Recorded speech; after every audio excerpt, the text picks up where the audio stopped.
Mais wesh, ça faisait un bail. Comment ça va?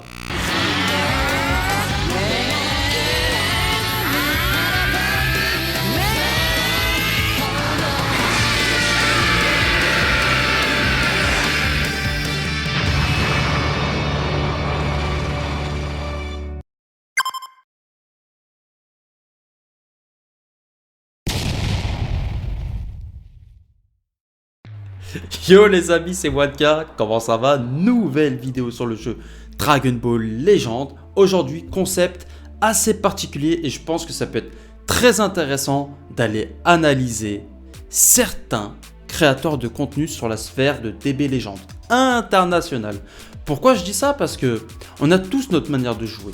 Mais c'est intéressant de regarder qu'est-ce qui se passe dans la tête des autres joueurs. Bon, je peux pas aller chez toi et puis regarder comment tu joues, mais au moins, comme moi, il y a des créateurs de contenu qui montrent leur gameplay, leur façon de jouer et qui donnent aussi leurs avis et leur expérience. Ils partagent en gros leur expérience sur le jeu Dragon Ball Legend et autres jeux bien entendu. Donc là, pour commencer, on va commencer très fort. Je vais aller analyser le gameplay de Goresh. Goresh, je pense que vous le connaissez, c'est quand même quelqu'un qui fait partie de la communauté depuis un bail. Je sais pas s'il est américain ou anglais, mais je crois qu'il me semble qu'il habite au Japon. Donc je sais qu'il parle japonais apparemment, en tout cas il fait pas mal de traductions sur Twitter. J'ai pas besoin de lui faire de promotion, de toute façon vous le connaissez. Donc je vais aller analyser son gameplay parce que j'ai déjà regardé quelques vidéos à lui et je trouve qu'il a un gameplay assez atypique, assez intéressant. Il a un gameplay très passif mais en même temps assez dynamique. Des fois, tu as l'impression qu'il fait que c'est un campeur, mais c'est pas forcément un campeur. Enfin bref, avant d'aller analyser, bien sûr, oublie pas le petit pouce bleu que tu as dans ta poche. Et n'hésite pas à me faire part dans l'espace commentaire si tu as d'autres créateurs de contenu que tu aimerais que j'analyse pour qu'on puisse en tirer une petite conclusion. Enfin, une conclusion, non, on peut pas tirer une conclusion, mais qu'on ait un avis et que, pourquoi pas, essayer de récupérer quelques tips. Toi, moi, je sais pas. C'est que du bonus. C'est que du bonus. Allez, moins de blabla, plus d'action, c'est y part. Bon bah allez les amis, c'est parti, on est sur la dernière vidéo ou l'une des dernières vidéos sorties de Goresh. Comme tu peux le voir, il y a C17, donc C17 il vient tout juste de sortir. C'est une vidéo qui est très récente. Rien que là en apparence, tu peux voir qu'il a fait un gros effort sur les équipements. De toute façon, je le sais, j'ai déjà vu quelques vidéos à lui. À chaque fois, il a du Z+, donc c'est pas parce qu'il a les ressources nécessaires et puis il a moyen de mettre 14 étoiles ses personnages que c'est un feignant. Tu vois, vraiment, il va pousser les équipements Z+, il va quand même aller chercher les ressources nécessaires et reroll, jusqu'à été choisi minutieusement. Ça fait plaisir. Après, au niveau de la team en elle-même, Ryo contre Jiren à la fin. À la base, nous on connaît le duo The Golden Freezer Goku. Là, il a joué le C17 parce que c'est le gagnant du tournoi du pouvoir. Désolé pour le spoil si t'étais pas au courant. J'ai peut-être fait une boulette. Et puis, comme tu peux le voir, il a rajouté la cap Z Zenkai de Bergamo pour le Migate avec une cap Z Force. Le Kaioken, je pense qu'il est là peut-être pour ajouter une cap Z. Peut-être qu'ils veulent jouer, je sais pas. Après, il profite pas à 100% de la cap Z, parce que vu qu'il y a Dabra dans la team, il profite pas à fond de la capacité ultra. Puis après, il a boosté avec Dabra. Dans tous les cas, en termes de synergie, tu vois, il a 3606 de bonus d'habilité. Voilà, je pense que ça va bien se passer parce qu'il a des bons équipements, il est 14 étoiles, il a quand même une cap Z Force, une cap Z Zenkai sur Migate. Leader C17, je pense que ça va faire mal. Même si Migate il est quand même strike, alors qu'il va jouer énergie avec le Golden LC17, à part s'il prend le Kaioken Ultra pour optimiser les blasts, je sais pas. De toute façon, on va voir ça. On va analyser son gameplay, puis on fera une petite conclusion juste après. Bon maintenant on peut parler de la première team qui va affronter. Il y a quand même 3 cap Z Zenkai pour tous les personnages. Juste le Gohan Beast, il profite de aucune cap Z sur la tronche. C'est ça qui est bizarre quand même, je trouve. En fait, il a full opti cap Z Zenkai pour Gogeta Blue, la bête, Zamasu. Et puis vraiment, celui qui va plus peiner, c'est Gohan Beast en termes de cap Z. Après Gohan Beast, si le gars en face, il s'est permis de le jouer comme ça, c'est parce que il sait que Gohan Beast, il est très fort. Et c'est l'un des rares personnages à pouvoir s'assumer tout seul, limite avec très peu de moyens. Faut juste pas qu'il se fasse attraper, parce que je pense en termes de défense, ça va pas trop être ça. Mais de toute façon, sa mécanique de récupérer des cartes et tout, c'est pété, tu vois. Et puis Gogeta Blue, il est serein parce qu'il est leader et puis il est une cap Z Zenkai. Et puis Zamasu aussi, Zamasu il est très bien en termes de cap Z, il profitera juste pas de la cap Z de Gohan Beast.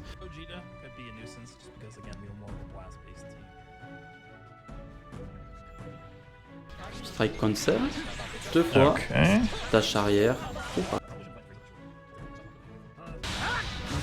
Cool. Oh, c'est bien joué ça. Très bien joué.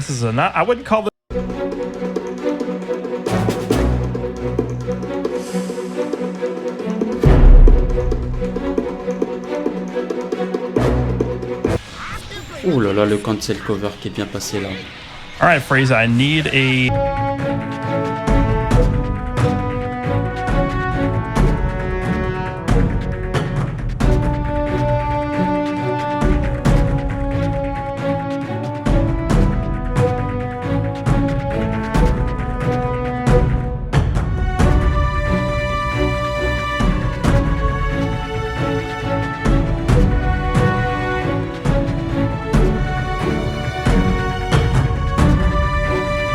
Les étoiles ça aide quand même, hein. Mais bon, il joue bien, et franchement, il joue bien. Il a un gameplay intéressant. Deux fois qu'il lui fait. Deux fois il lui fait son cancel cover. Hein.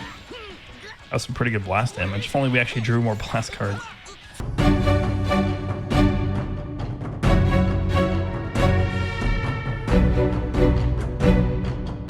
Donc déjà par rapport à cette première game, ce qu'on peut dire, c'est que, bah, en fait, il a quand même un gameplay très passif, hein. Très passif, mais pas trop non plus. C'est pas un...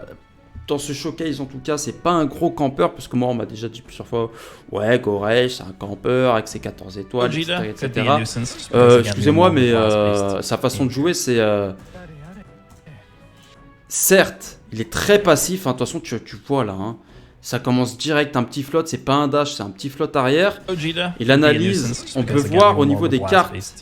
On peut essayer de voir au niveau des cartes s'il les touche ou pas. Parce qu'en fait, si tu touches déjà une carte, tu peux avoir ton doigt dessus, mais pas forcément la sélectionner.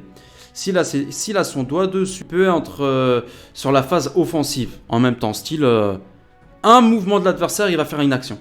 Mais genre, même un pas de côté, quoi. Donc, c'est là que viennent les strike cancel, très certainement. Donc là c'est bon. Là, tu vois, strike cancel direct. Donc il a titillé un petit peu son adversaire. Il n'a pas esquivé. Il l'a pas fait esquiver lui non plus. Donc c'est intéressant. Ah, là, tu vois. Là, déjà, là. Hop.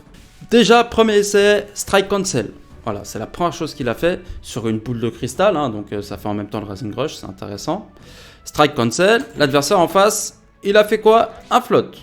Voilà. Donc il va reflotte en arrière et retente le strike cancel. Cette fois, l'adversaire fait un tackle.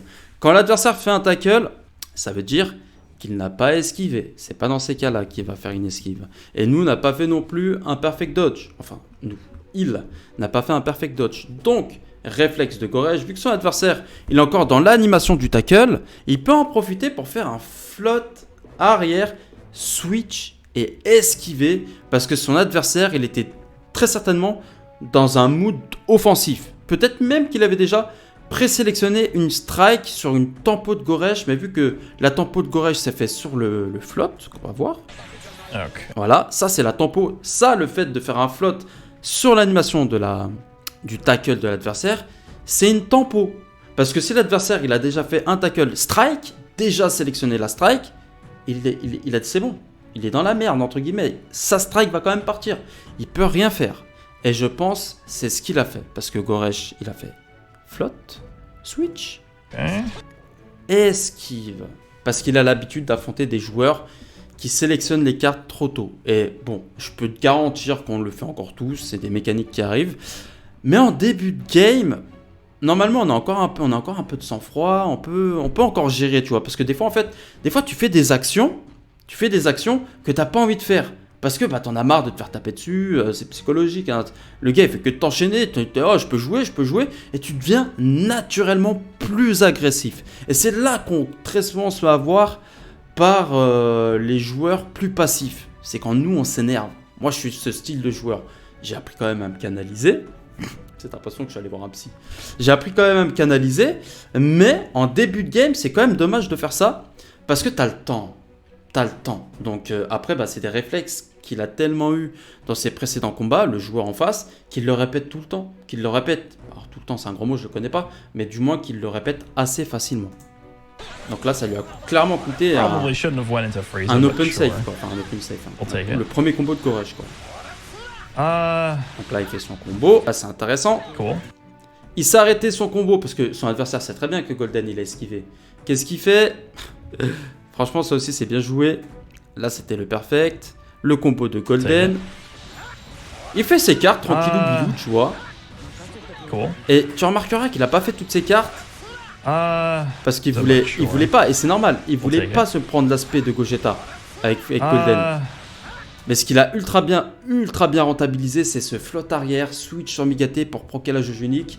C'était la meilleure option qui s'offrait à lui, parce que sinon, Gogeta Ultra, il fait péter sa jauge. Bah après, t'es obligé de la faire péter à un moment donné, hein. Pas en fin de game. Cool. I don't want to do here. This is not. I wouldn't call this a great hand for this team setup or this character we're fighting against right Voilà, here. c'est une spé lancée comme ça, et tu vois, il est très passif.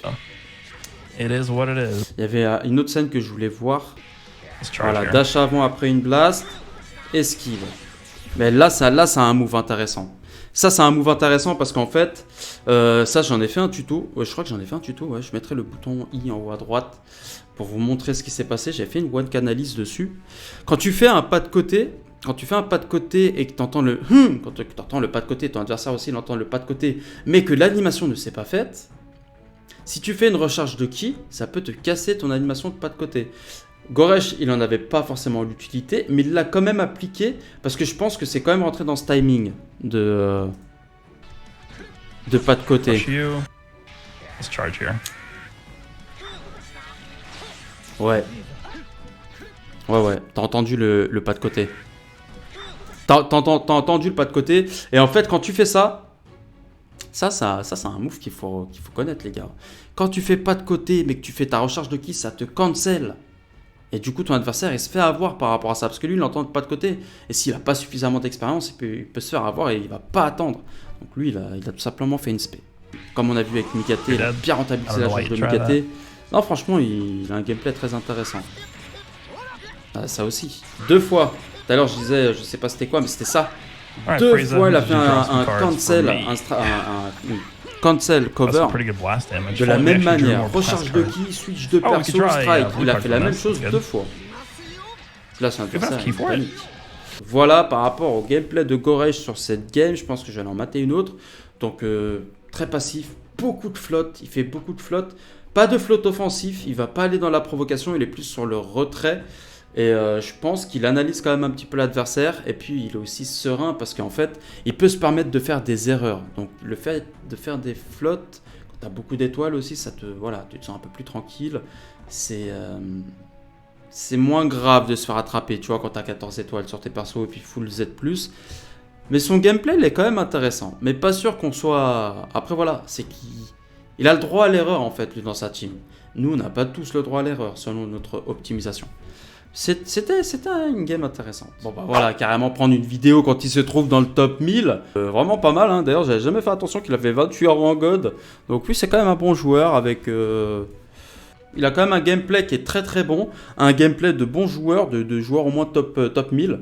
Donc c'est pour ça que ça marche bien. Donc on va aller regarder une game dans le top 1000 de Goresh. Donc là, il va jouer une team... une team assez intéressante quand même avec le C17.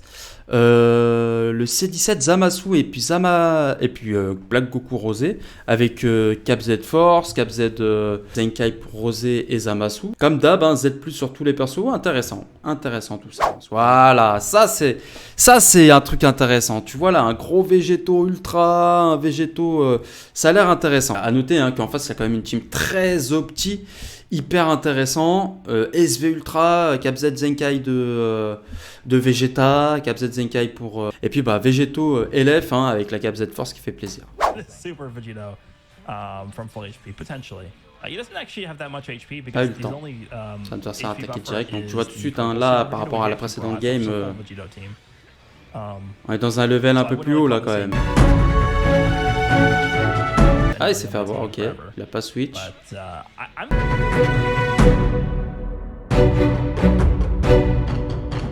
Ça joue bien, hein. Ça joue très très bien là. Ouais, bon, les clashs après c'est toi et ta chance presque, parce que des fois ça va vite, des fois ça va moins vite. C'est vraiment une histoire de réflexe. Voilà la cover blast qui est arrivée.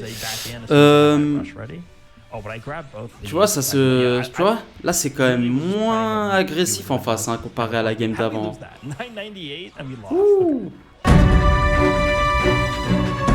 Ouais, en face tu vois les joueurs top 1000. Et c'est ce qu'il faut faire, c'est ce que je vous conseille aussi. Bah, c'est de pas être agressif. Hein. Faut pas être agressif, les gars. Mais oui, je vous conseille d'avoir un gameplay un peu plus passif, beaucoup plus de flotte. Flotte, au moins mid-range, depuis le corps à corps, tu reviens un petit peu, fais des pas de côté. Le perfect dodge, il va chercher assez facilement comme ça. Voilà, tu vois, c'est ce que je viens de te dire. Malheureusement, bah voilà, c'est le gameplay top 1000 qui veut ça, les gars. C'est le gameplay top 1000 qui veut ça. Si vous voulez faire de la performance, c'est comme ça qu'il faut jouer, malheureusement. Et Goresh, il répète très souvent les mêmes mécaniques. Hein. Pas de côté, switch, flotte arrière, pas de côté. Là, il a récupéré la TP, ça c'est très bien joué. Donc là, après, tu vois, quand tu sélectionnes ses cartes, il n'y a rien à dire, c'est propre. Ça se voit que c'est un bon joueur, enfin, qui maîtrise très très bien son gameplay. Il rentabilise absolument tout. La moindre recharge de ki qu'il peut faire, il l'a fait.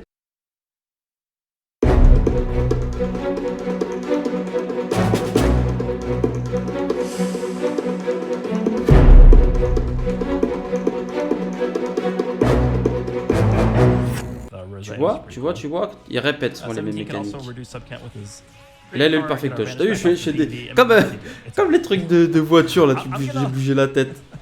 Je suis trop dans le truc, là, trop dans le combat. Donc la main, non, pas de main safe.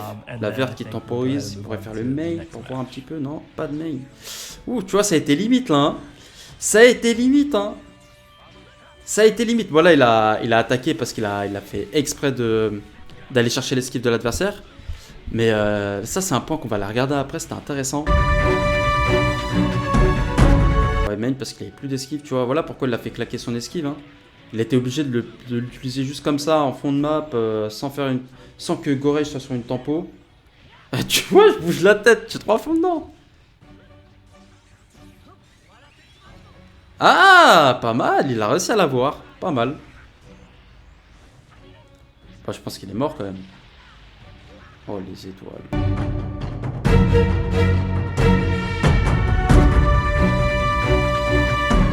Donc, comme on a pu le voir, hein, il a un gameplay passif. Mais quand il est contre quelqu'un qui a des grosses étoiles et qui joue un minimum bien, il fait un peu plus d'efforts. Il a un petit peu changé sa manière de jouer à un moment donné, j'ai remarqué. Et s'est fait avoir sur les clashs en plus, ouais, sur les deux clashs. Tu vois, ce qui est intéressant, c'est qu'il fait attention à toutes les cartes qu'il va jouer. Et ça, c'est hyper intéressant. Parce que des fois, tu as des strikes et des blasts dans ta main et tu sais pas par quoi commencer. Regarde le banc de ton adversaire. Regarde les personnages qui sont en face. Si tu as des strike blast, enfin des cover blast, des cover strike, il faut s'adapter en fonction. Et bien sûr, par rapport aux effets des cartes. C'est 17. Quand il joue une carte blast, il récupère de la vitesse de pioche. Donc si tu as une strike et 3 blasts ou 3 strikes et une blast, qu'est-ce que tu fais en premier? Bon, bah, en fonction des covers en face, bien sûr, il faut faire attention aux covers. Bah, tu joues en premier la blast parce que la blast va t'activer la vitesse de pioche pendant 5 secondes. Et quand tu vas faire tes strikes, tu auras les cartes qui vont arriver. Et lui, bon, bah là, il est full au petit blast, donc il est bien. Mais il faut faire attention à ce genre de choses. Et lui, il fait attention parce que sur la moindre chose, la moindre action possible, il va aller chercher la recharge de ki. Il rentabilise toutes ses actions. Tous ces combos, il les rentabilise au max. J'ai remarqué qu'il va faire la petite recharge de ki là où il peut pour aller remonter un peu plus haut au niveau du ki. C'est hyper intéressant. Donc tu vois, ça, la charge rapide plus la blast, ça marche assez. Ça peut marcher. Il faut juste éviter de se faire surprendre. Donc tu vois, il recharge le ki. Là, il n'y a pas besoin de faire de pas de côté en soi. Et tu augmentes plus la recharge de ki en faisant des recharges de ki, forcément. Par contre, le sidestep, fais-le quand tu n'as plus d'esquive. Parce que la recharge de ki ne te donne pas d'esquive. En face, ça a été prudent. Donc, il a beaucoup fait de tackle dans ce combat, j'ai l'impression. Là, il y a une mécanique intéressante, là. Enfin, une mécanique. Voilà, tu vois. Il prend pas le risque de faire une strike et de rater le pas de côté. Il laisse l'adversaire faire son pas de côté. Et c'est lui qui fait l'esquive. Dans le sens où son adversaire, vu qu'il a fait un pas de côté, il lui offrait pas le deuxième pas de côté, il a attaqué. Après, si Goresh, il aurait fait... lui, en fait, ce qu'il a fait, c'est un pas de côté. Il s'aurait fait une succession de pas de côté. Quand ça cherche la temporisation. Mais du coup, il a laissé l'adversaire. Parce que je le vois pas. Il touche pas aux cartes. Les cartes, elles bougent pas. En tout cas, il a pas mis le doigt dessus. Il laisse juste le joueur faire son pas de côté et il a dû penser, en tout cas il a essayé, ça lui coûtait rien d'essayer le pas de côté à la fin du pas de côté de l'adversaire. C'est ce qui lui a garanti le perfect dodge. Là regarde, là tu vois il touche son écran, il a déjà fait son pas de côté là. Voilà, et là ça l'a perfect dodge. Et ça repart sur un combo. Ah, tu vois, il commence par les blasts, hein, bien entendu, pour profiter de la vitesse de pioche. De toute façon, il a une blast, il a une cover strike en face, donc c'est encore mieux. Tu vois, il va faire, même pour la carte verte, tu vois, même pour la carte verte, il va faire la petite recharge de ki, parce que tu peux pas faire une grosse recharge de ki sur une carte verte, parce que la carte verte ne va pas toucher l'adversaire. Si tu fais une recharge de ki aussi longue que comme si tu allais récupérer une blast, tu perdais le combo. Donc tu vois, elle a fait la petite recharge de ki pour faire la carte verte. In theory, it does work, but again, there are some instances where, you know, et là, voilà, tu vois, il a encore fait une petite recharge de ki sans perdre le combo pour envoyer l'aspect. Vraiment, il rentabilise tout. Et voilà, il a tendance à revenir, il provoque un peu. Tu vois, quand même, tu vois, c'est pas forcément un campeur. Il joue bien, franchement, il joue bien. Il a un gameplay intéressant, il y a vraiment de quoi apprendre hein, à le regarder jouer. Hein.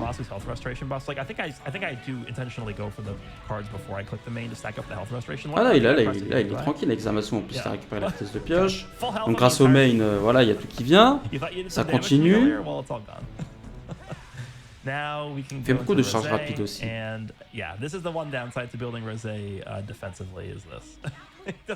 Non, c'est intéressant ce qu'il fait, vraiment, c'est intéressant. Ouais, voilà, tu vois, ça c'est une mécanique qui répète assez souvent. Esquive, enfin, en fait... Voilà, sur un tackle, hein. Sur un tackle, il aura souvent tendance à faire ça. Esquive, flotte arrière. Tout à l'heure, il a essayé de l'avoir l'adversaire. On va les revoir d'ailleurs par rapport à ça. Il a failli le récupérer, mais le timing ne sera jamais bon. Voilà, tu vois, et pas de côté. Et en général, c'est là que tu vois la différence entre un joueur en God et le joueur qu'on a vu dans l'autre vidéo. Agressif. L'autre, il est agressif dès les premières secondes. Lui, il est rang God. Il a 2 rangs God, 14 étoiles. Je pense qu'ils sont tous les deux dans le top 1000. Enfin, Goresh, il l'est. Qu'est-ce qu'il a fait après son tackle? Flotte. Il n'a pas pré-shot une strike, il n'a pas envoyé une strike. Il savait qu'il allait se faire perfect dodge et il se serait fait perfect dodge parce que Goresh il a fait son pas de côté. Voilà, et tu vois, ça aussi c'est assez classique. Le strike cancel en fond de map, c'est assez classique. Attention, il y a des petits malins, et moi je vais pas me citer parce que ça m'arrive de le faire. Trop tard, je me suis vendu, oui. Attention à ça. Parce que dans le haut niveau, on a l'habitude des strike cancel, mais du coup, on s'habitue. Et celui qui fait juste une strike fond de map, tu l'as dans le cul, tout simplement. Donc attention. Et le perfect dodge, voilà, le perfect dodge qui a réussi à être trouvé juste en faisant un pas de côté fond de map au bon moment. Voilà. Donc dans tous les cas, en face, il bouge pas. Si tu bouges pas, ça veut dire que tu ne flottes pas. Mais en gros, ça veut dire qu'il s'attend quand même à toucher une carte. Dans tous les cas, il ne flotte pas en face. Il est statique. Quand tu es statique, tu remarqueras, tu ne feras jamais une blast de côté comme ça, sur un float. Jamais tu feras une blast sur un float. Ah oui, tu peux pas. Forcément, à chaque fois que tu vas envoyer une blast ou une strike ou une carte verte, tu es à l'arrêt. Tu fais rien. Après, selon la vitesse à laquelle tu le fais, c'est prévisible ou pas. Là, Goresh fait qu'un float, il attend. Camper, on va pas se mentir, mais bon, c'est comme ça. Ah, Camper, oui et non, parce que quand même, il revient du milieu. Hein. Il n'a pas attendu... Ouais, ça fait un peu campeur, ça fait un peu campeur. Il a pas mis sa tente non plus, mais ça ressemblant quand même. Mais après, voilà comment il a chopé le perfect dodge. En face, il fait un float arrière. Et en fait, dès qu'il a rejoint son fond de map en face, il a attaqué direct. Et Goresh... Là, Goresh, il arrivait fond de map avant lui. L'autre, dès qu'il arrivait fond de map, il a attaqué. 17 can also reduce subcount with his green card. Il y a quand même une strike avant. Il y a quand même une strike. En fait, il y a eu strike cancel, flotte arrière et blast. Et c'est là que c'est fait perfect dodge. Ah, c'était là. C'était là.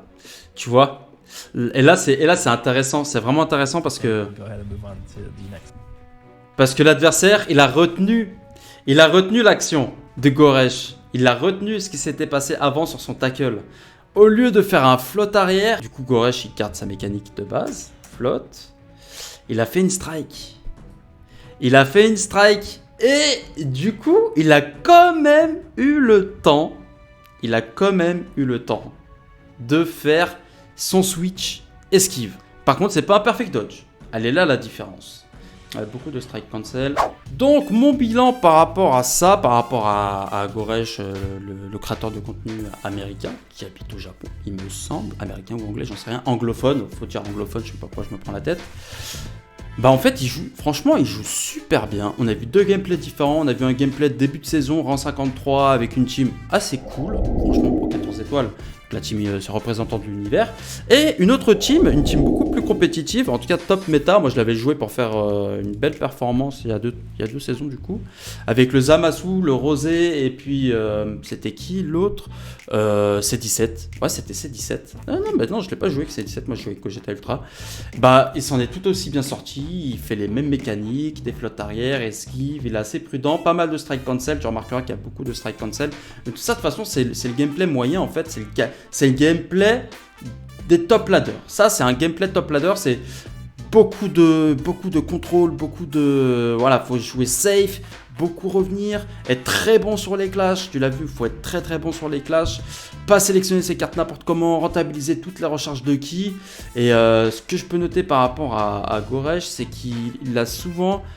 Il fait souvent des charges rapides, j'ai remarqué. Et il répète très souvent son switch, flotte arrière, pas de côté. C'est quelque chose qu'il a beaucoup répété. Et bien sûr, en toute objectivité quand même, bon bah voilà, les étoiles les gars, ça fait la différence. Hein. C'est pour ça qu'il peut se permettre un gameplay aussi... Justement, en fait, c'est tout le contraire. Il peut être un peu plus agressif justement parce qu'il est assez safe. Mais être safe, ça sert à rien parce que si tu es safe parce que tu as beaucoup d'étoiles, tu as le droit à l'erreur. Mais l'autre en face, il va quand même charger son Rising Rush, donc tu vas quand même te prendre un Rising Rush. Donc le but quand même, c'est pas de se manger des combos, parce que la mécanique la plus forte du jeu, ça reste quand même le Rising Rush. Donc ouais, il faut pas offrir non plus de combo à l'adversaire, même s'il te fait pas beaucoup de dégâts et qu'il te fait un Rising Rush et une Gogeta Blue, c'est fini quand même. Donc en fait, le fait d'avoir une mécanique, un gameplay très passif comme ça, c'est même si tu as beaucoup d'étoiles, tu es quand même obligé dans le top ladder. Après, quand tu es en début de saison, non, tu pas obligé. Peur peut-être de perdre son gameplay, je sais pas, mais dans tous les cas, ma conclusion par rapport à lui, c'est que vraiment, il a un très bon gameplay, il a une belle optimisation des teams. Il y a beaucoup de choses à retenir par rapport à ce qu'il a fait. N'hésitez pas à revenir plusieurs fois dans la vidéo. Et puis bien sûr, hein, dis-moi dans l'espace commentaire si la vidéo t'a plu. Laisse ton plus beau pouce bleu. Et dis-moi dans l'espace commentaire quel autre vidéaste, créateur de contenu tu aimerais voir pour analyser, pour one-canaliser finalement. One-canalise. Ça m'intéresse. Et puis peut-être que ce sera le prochain. Peut-être que celui qui aura le plus de likes, ce sera celui qui sera le prochain à être... one-canalisé. Allez les amis, on se dit à la prochaine pour de nouvelles aventures. Et surtout, n'oublie pas, hein, transforme-toi. Ciao.